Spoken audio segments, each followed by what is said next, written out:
जिन लोगों ने मेरा चैनल सब्सक्राइब नहीं किया है, रेड बटन को दबा के जरूर सब्सक्राइब करें और नोटिफिकेशन के लिए बेल को जरूर हिट करें। मेरा वीडियो अच्छा लगा तो जरूर लाइक करें और नीचे स्क्रॉल करके कमेंट बॉक्स में जरूर से फीडबैक दें।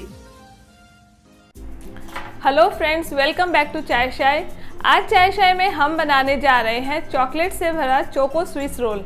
बहुत इजी रेसिपी है और चलिए किचन में तैयारी हो रखी है तो वीडियो को ज़रूर पूरा देखिएगा।